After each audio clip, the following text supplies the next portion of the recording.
on, guys? Carlos here. Tim behind the camera. Episode 3. It's gonna be the last episode. Fingers crossed if everything goes good. Everything's done besides obviously pulling the motor. My mechanic came during the week when I wasn't here. I gave him the keys. Came here, took care of the AC, so that is done. We got power steering out of the way, hanging, but once we pull the motor out, it will just be sitting here on the side, so that's fine. Windshield washer fluid out of the way, emptied. Not gonna disconnect it because these things are about 20 years old. They don't want to disconnect. So all we got left is motor mount on this side. Motor mount obviously on the other side, same spot. Then we have the transmission mount all the way in the back that I'll show you guys. And then for what I'm gonna do, I'm just gonna disassemble the exhaust off the test pipes. So we'll pull the motor with the cats or the test pipes with it, but the rest of the exhaust will stay. And the only thing that I also don't know about is the drivetrain or the drive shaft. How that's gonna do. I don't know if that just unplugs from the transmission or we have to undo a couple bolts, but we'll find out. Before we get going on the motor mounts, we're just gonna pop the hood off real quick so we have room for the engine hoist, and should be pretty simple. It's just 4 bolts, so it's gonna be fun putting it back on when he reassembles everything, trying to get it aligned again. Oh, yeah. So Carlos working on the bolts. That wasn't bad at all. 17 millimeter. Is there 2 of them or? 1 on each side. Okay. That's it. Yeah, so it's 2 17 millimeter bolts for the two motor mounts. And there, you can see this one really clearly right here. Yeah. Literally just go follow it right down underneath the Yep. subframe. Super easy. The other side's a little tucked behind the alternator and stuff.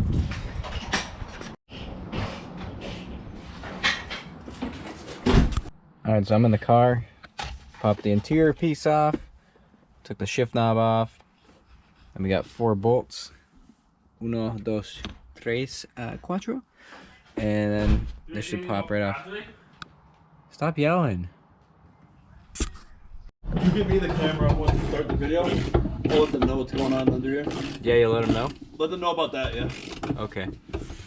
I'll let you guys know about this. So, took the shifter apart. We got the 4 bolts I showed you, and then there's the 3 for the shifter, and Carlos undid the one that goes through underneath. Pulled the whole shifter assembly out. And Carlos is underneath, taking everything off. So underneath the car we have a lot going on. First things first, you guys can undo the sensors and all that. That's underneath the tranny. Those are pretty easy. Next up, you got bolts here. Transmission mount right there. You don't want to undo that. The drive shaft, I'm pretty sure will slide out of the transmission. And then the linkage is obviously undone already. And then once you have some weight off the engine, you can undo these 4 braces. Two bolts on this side, 2 bolts on that side. And you got the brace up here as well. You got the bolts going to the test pipe, along with bolts all the way around right here, those 2, and then this one, and that will be it, I'm pretty sure, for the tranny. So we did a little digging where we're gonna mount the engine hoist to. I found a nice little write-up on a forum. So we're taking off the manifold right now because there's 2, or there, I don't know if it's 1 or 2 bolts on the back, on the top of the transmission. And then if you want to slide over for a second, they mounted to the 2 biggest bolts on the timing belt covered, and that's where we're gonna mount to. The guy looked like he had quite the setup going. It looked like it worked good, so we're gonna send it with that. As you guys can see, the motor is out of the car. Tim is here after the motor got pulled because of Joey. I set that up. But it's all out.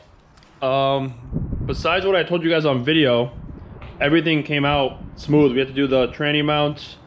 The cats had to come out on the steering rack side because the steering rack was in the way.